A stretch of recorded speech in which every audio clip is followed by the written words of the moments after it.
Welcome back to the Trauma Therapist Podcast. My name is Guy McPherson. My mission is to help trauma therapists be their incredible selves, to be human, to be real, not just a clinician. I'm a big believer in who we are is more important than what we know.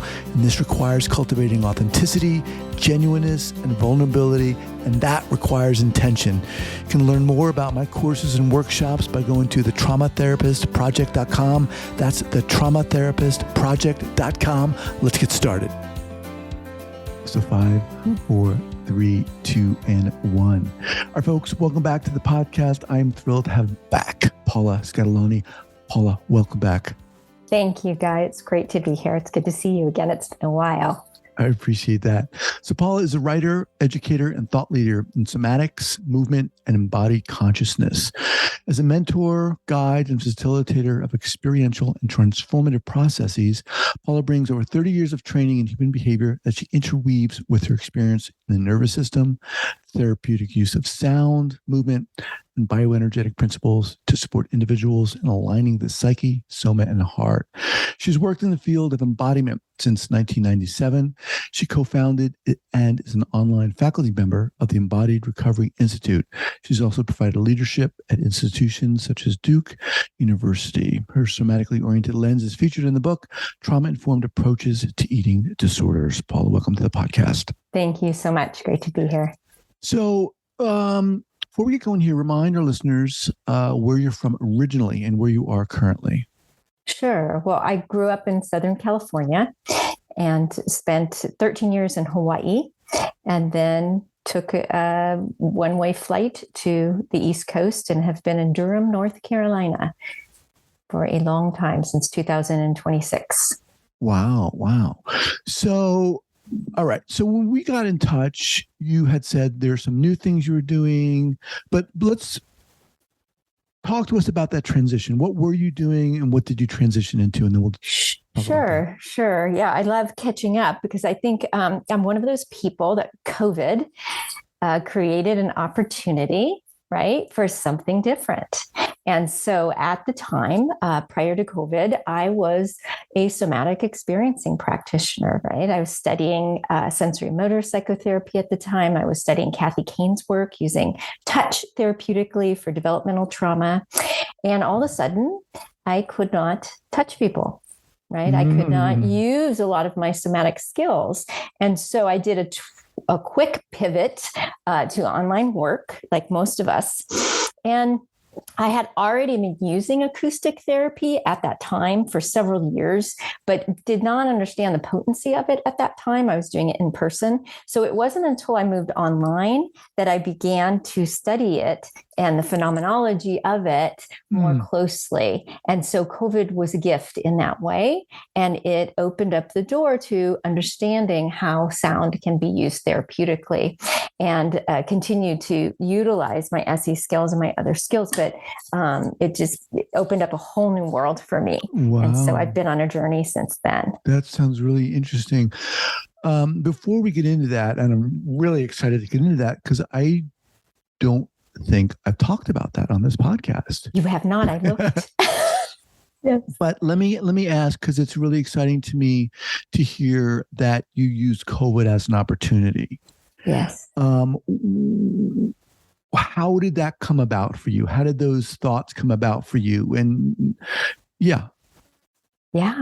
Well, I think it became an opportunity.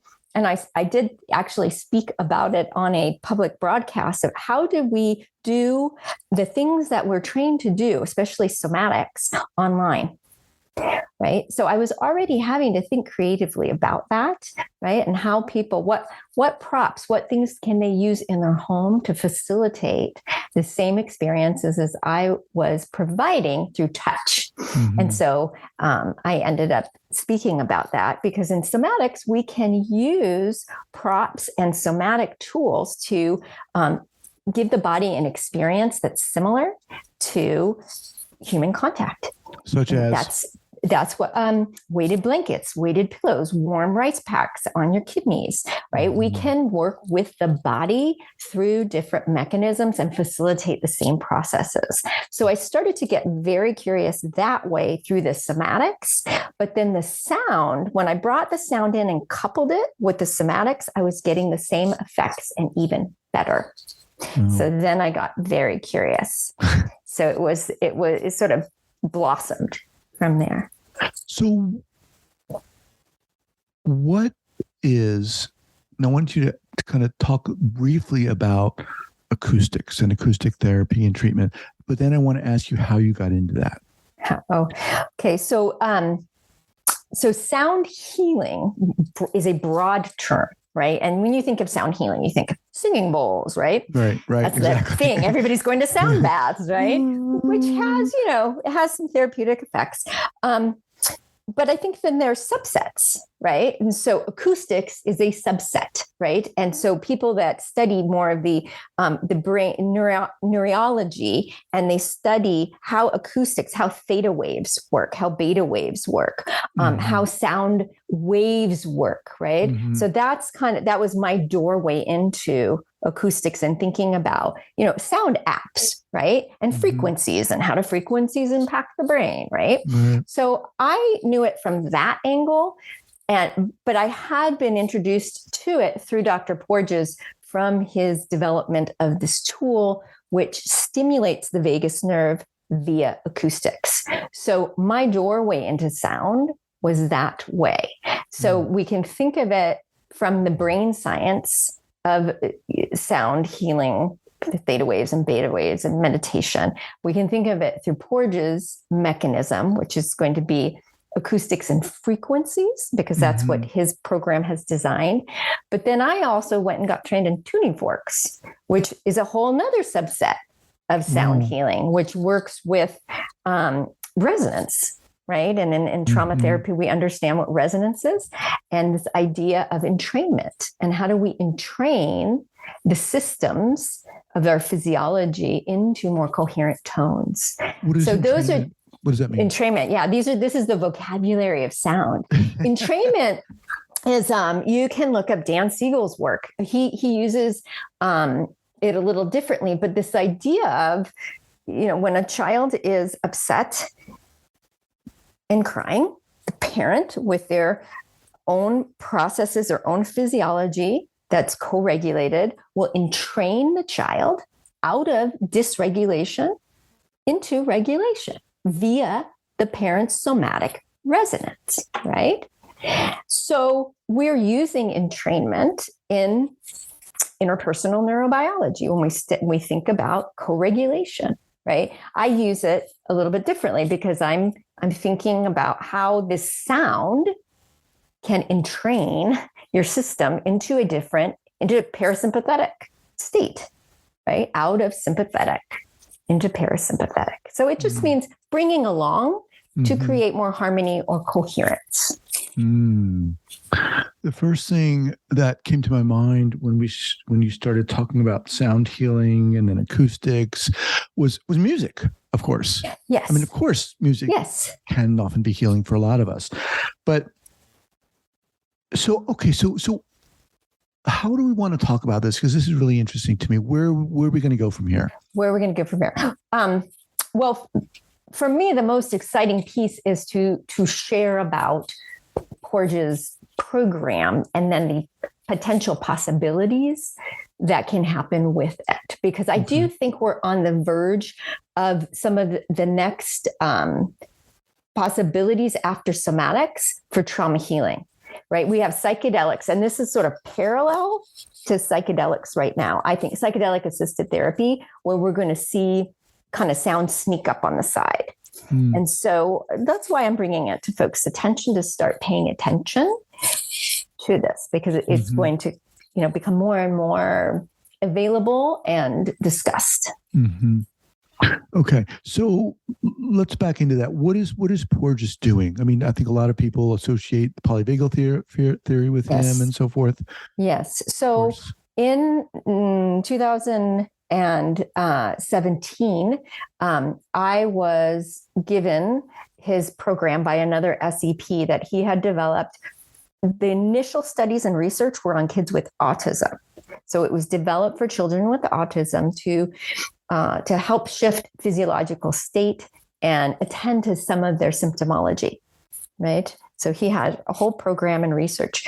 But the trauma therapist community got a hold of this program. It's called the Safe and Sound Protocol, but I call it a program process, which essentially it uses music that has been set to specific frequencies that elicit safety in the nervous system. And it's fed through the auditory pathway, through acoustics. So you're listening to music. And it's a vagal nerve stimulator. So it's going to innervate your vagal nerve, bringing the safety into the auditory pathway and entrain or begin to bring the nervous system out of defense into social engagement. Wow. So pretty fun and powerful, and also not always a smooth ride, right? Because you can think about nervous system, especially those of us that are older, have built a lot of traction, of constriction and defense, right? So, you have to train people in how to use it and consider the nervous system that's sitting across from them. But there's lots of support happening from the company that provides this program. But that's kind of the gist of it, is using sound and acoustics and the frequency of safety that you can think about as it's the frequency that would be similar to a mother's lullaby, if we think about hertz and what's been captured in that. And that is fed to you over the course of 5 hours. So, excuse me. So is this a particular type of music? I'm thinking like meditation music or spa-like music. Exactly. It's more of I would think of it as an algorithm that has been set to a series of their playlists, and there's 5 hours worth of playlists, and trauma therapists will use this, will break it down into half an hour segments. Right. So you would listen to a half an hour of a playlist with me, and you'll be getting, I think of it as medication, this frequency of safety for half an hour, and then you'll have a week to integrate. And then you'll get the frequency of safety for half an hour, and then you have a week to integrate. Now, a lot happens in that half an hour, and this is where we get to the psychedelic piece of it, because as more safety comes into your system, your defenses soften and subconscious material starts to rise to the top. So this isn't just listening to music. No. This is, as you said, very similar to psychedelic assisted therapy, where there is a setting, so forth. There's a guide there or a mentor there. Well, that's how I'm using it. So I do have to put that caveat, because this is being used by occupational therapists. It's being used by maybe coaches, I'm not sure. But there's a range of people using for different reasons, and they're all getting different results and equally good results. But I am using it in the same way as psychedelics. And that excites me, right? Because then that's what we want to get out to the trauma therapist, right? Because not everybody wants to use psychedelics, right? We want a range of options, right? They might want to have choices. At some point, I think people might be asking to combine these, that's potentially, what we're going to see down the line. I think there's a brand new world that's opening. And so we just want to make sure that sound is, part of that. Can you give us an example, perhaps, of a case study you worked with and what it looked like? Sure. So I have many. So traditionally, let me go back to the beginning. My caseload was primarily working with 17, 18, 19-year-olds that were stuck at home during COVID, miserable, right? Because they're supposed to be launching, right? So lots of anxiety, lots of trouble eating, lots of digestive troubles. And so we were going through this program, and they were feeling better. They were feeling more regulated. They were able to eat. They were feeling more embodied. Their anxiety was going down. So I knew from that population that, symptomatically, I was seeing pretty prevalent changes happening. And then I have applied it with quite severe symptomatologies of clients that have more developmental trauma, where there's more fragmentation, and seeing more cohesion occur in the self and more resolution of split off parts. So I've gone that extreme. Now, more recently, my clients are therapists. So they're coming for a deep dive into their attachment system. They're coming to explore their platforms for their capacity to feel safe, feel seen, feel heard, express their emotions, express who they are authentically in the world, right? And to reconnect to their inner wisdom, right? Their access to their intuition, their access to knowing their path in life and what's next, right? So that clarity that comes from clear interoception. So there's a range of people that I've used this with. So current client steeped in somatic experiencing, NARM, so really done their own work, but can't get to the core issue. The core issue happened in the womb. So the way I facilitate this is I set it up similar to a psychedelic process where we'll put pillows around, we'll get cozy, we'll put a blanket, and we'll elicit. And I work with different ways of thinking, holding, experiencing, to consider what the ideal space would be like for you to feel safe. And how would you like that structured, right? How would you like that to be? Then the sound comes in. So I'm coupling the sound with these somatic tools. And as the system softens, the material from the womb experience begins to emerge. Okay, let me pause you for a second. So are you yourself also listening to the music? I am not. Headphones? They have headphones on. Okay. And I'm sitting across from them. Okay. And my role, similar to the guide, is to be as in my own present moment embodiment as much as possible. Almost like I'm sitting next to an infant in a crib, watching them sleep. That's the level of presence, right? And where my consciousness needs to be. Okay. I think that helps to facilitate, right, a more expansive experience for the person, right? Because my embodied presence, they can feel that somatically, right? So they've got that, then they've got the sound, then they have the memory that starts to come up, right? Where they feel, I know I am not small, but I feel small right now. Right. And we know how somatic therapy works, right? So the consciousness starts to go in that direction. My clients have some witness capacity, so they know where they are and they know how to navigate it. And if they don't, they can open their eyes and find me. And then we can pause the music, which you can't do in psychedelic assisted. Can't pause, right? But we can pause and we can regulate and we can elicit that present moment. I call it memory time dynamic that you need to navigate in trauma therapy. All right, let me just pause here. This is real. My mind is lit right now. Hang on, but I just want to pause to thank our sponsors for 2 seconds here.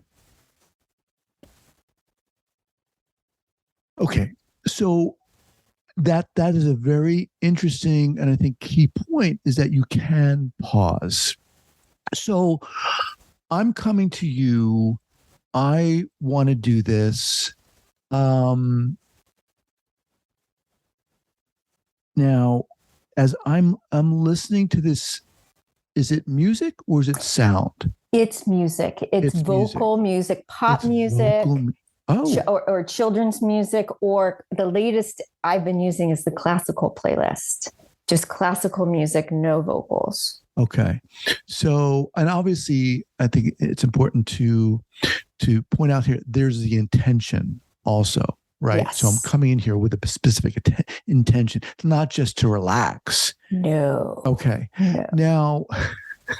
Now, but now when I'm doing this and I begin to do this and I start to feel something or experience something or remember something, am I instructed to do what?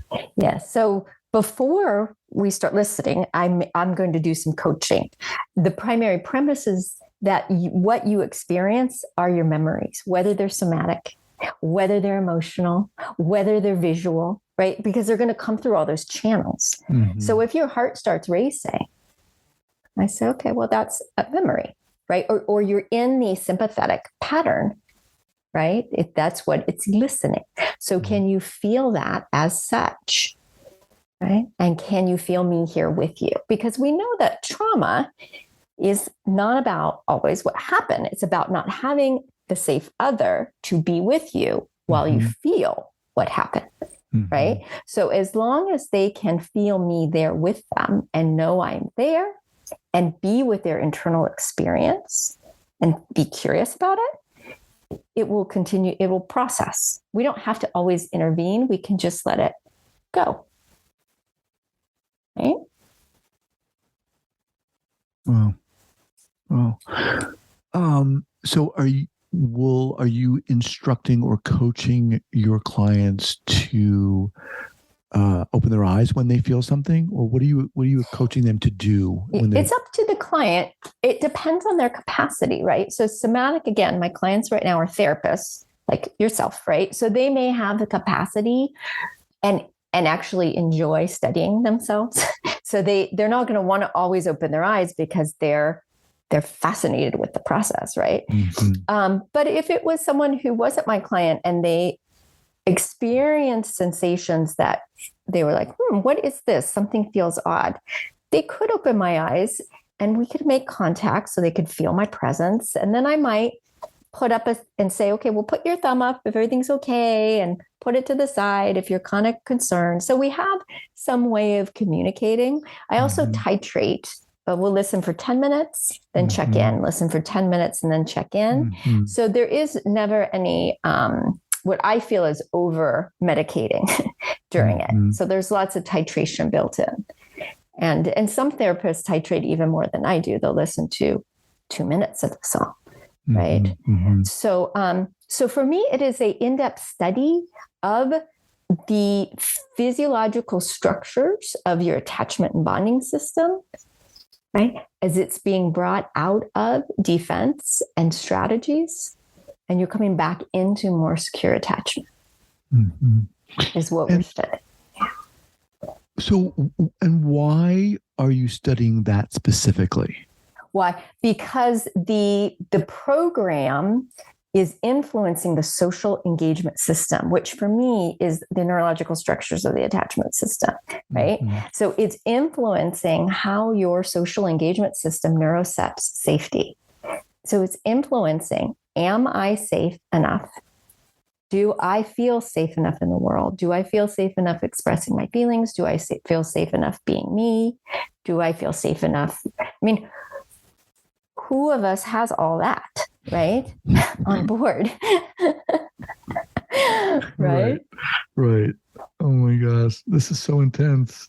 It is. Paula, wow. So this is so interesting that I've been doing this podcast for so long, and this is the first time, really, that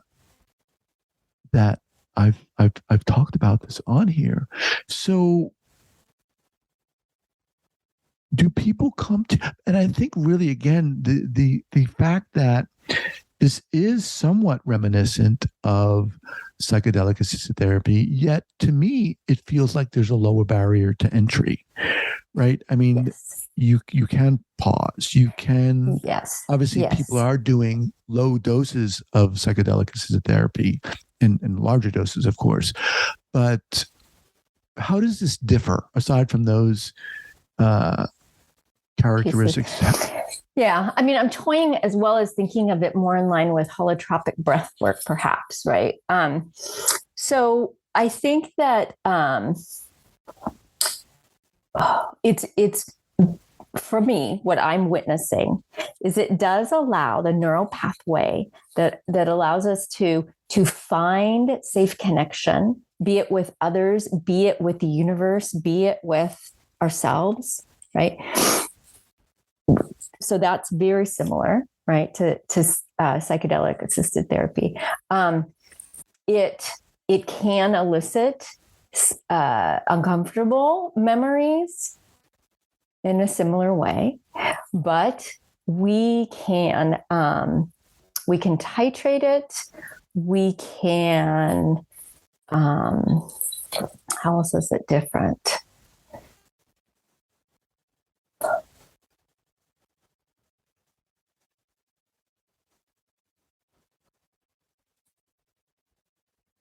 I don't have a lot of training in the psychedelics to refer to that. Beyond the titration piece, I mean, I can't speak to exactly what's happening in the brain, right? To compare them, but I think that if we're talking about states of consciousness and shifting states of consciousness and expanding consciousness, they're both doing that or allowing that process to occur. And it could be safe to say that this is also, eliciting a capacity for, access to oxytocin and, some of those chemicals these are bonding hormones, right? Right. I know one bonding. thing with psychedelics is that there are different types that people use to elicit different states of consciousness. For example, MDMA, psilocybin, ketamine, etc. With acoustic therapy, are there different tools or elements that you would use to treat specific symptoms, or? No, I think of it as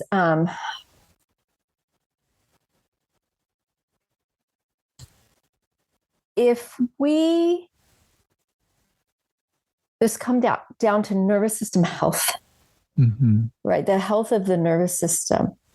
And when we have a healthy nervous system, we have resiliency. We have capacity for resiliency. We have capacity for restoration. We have capacity for self-regulation. We have capacity for co-regulation. We have capacity for clearer interoception and cues about what we want and what we need. And so I don't think it's this symptom or that symptom. I think it's more of, it could be more thought of like dosage. If we take the same medicine and we think about a particular system might need a different dose of that medicine in a different way, but it's all going to feed into a healthy, resilient nervous system, right? Which is going to have health effects in all different areas. Sure. Now, you mentioned that you're working with therapists. How does your protocol work? For example, are you working in several sessions, or in the course of, what does it look like?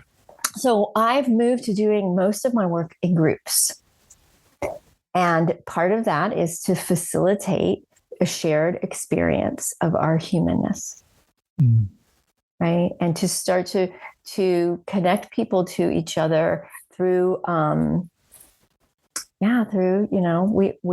nobody is without trauma at some level, right? Or stress response at some level. So to level the playing field, we do it in groups. We meet for 12 weeks. And so we have a 3-month experience together. Wow. And that's 1.5 hours, 2 hours. Is it online? It's online. So I have people Wow. all over the world. Wow. Right. So I can have people in Dubai, I can have people in Europe, meeting people who they never would have met. Right. And then sharing their similar experiences of being human, right? Of their attachment dynamics, of their ways of holding back who they are, of their realizations of what's important to them. Many people, after they do my group, they go change their lives. They're like, oh, I'm not happy here. That needs to change. Or maybe it happens during the 3 months, but by the end, there's a lot of clarity about who they are. This sounds incredible. As soon as you said the group process, I thought to myself, wow, that sounds intense. But at the same time, like you said, you're with other people who are in this process, not unlike a normal group experience, but sharing it sounds very intimate also. Yes. Very intimate. A lot of the time the groups want to continue to meet even after. And so some of them I've continued. So is this once a week, and for how long? It's a 3-month group, once a week for about an hour and a half or 2 hours. Depending on the size of the group. They were about 4 people per group, and now they're going to be about 6. So it'll be about 2 hours, but they're intimate. They're small groups. So you really get to know the people in the group. And there's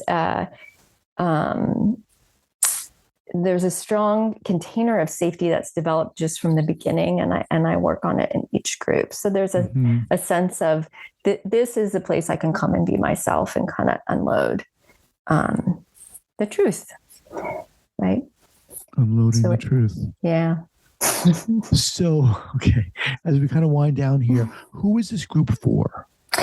So my groups are primarily for therapists or those who have been in embodiment practices. So there's some level of understanding about the nervous system, some ability to have witness consciousness.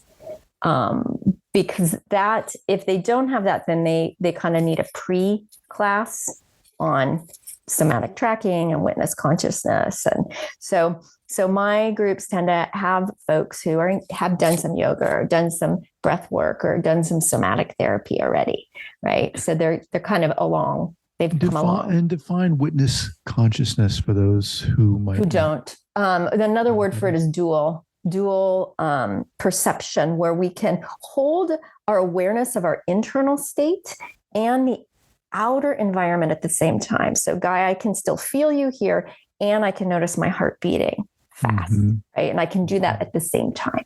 Or I can see or sense a memory of my childhood, and I know I'm sitting in this chair, right? Because if I can't do that, then I do need some coaching and skills on how to do that first, because this is can certainly whip up some memories, right? So we want to know that people have that capacity.